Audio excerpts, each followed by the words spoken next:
బాపట్ల జిల్లా సింగరకొండలో శ్రీ ప్రసన్నాంజనేయ లక్ష్మీ నరసింహస్వామి వార్ల 69వ తిరునాళ్ల మహోత్సవం అంగరంగ వైభవంగా జరుగుతోంది.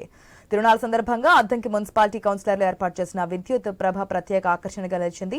తిరునాళ్లకు వచ్చే భక్తులకు ప్రత్యేక క్యూ లైన్లు, మంచినీరు, మజ్జిగ అందించేందుకు అన్ని రకాల ఏర్పాట్లు చేసినట్లు దేవస్థానం సహాయ కమిషనర్ టి సుభద్ర తెలిపారు. ఆర్టీసీ యాజమాన్యం ప్రత్యేక బస్సులను కూడా సిద్ధం చేసింది. ఎటువంటి అవాంఛనీయ సంఘటనలు జరగకుండా పోలీసులు 700 మందితో బందోబస్తు ఏర్పాటు చేశారు.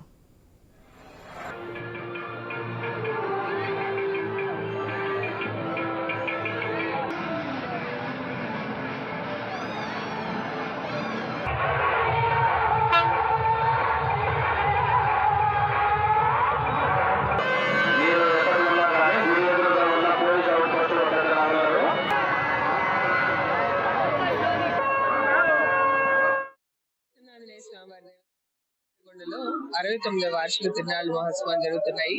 23వ తారీఖు నుంచి 25వ తారీఖు దాకా త్రైహానిక దీక్షతో జరుగుతున్నాయి. 23వ తారీఖున ధ్వజారోహణ తోటి కార్యక్రమాలు ప్రారంభమైనాయి. 24వ తారీఖున స్వామివారికి విశేషమైన అభిషేక కార్యక్రమాలు జరిగాయి. ఈ రోజు తిరునాళ్ళ రోజున ఉదయం 5ంటికి స్వామివారి దివ్య దర్శనం ఏర్పాటు చేశాము. ఈ రోజు ఉదయం 5 నుంచి రేపు ఉదయం వరకు కూడా టెంపుల్ తెరిచి ఉంటుంది. మధ్యాహ్నం 1:30 వరకు కూడా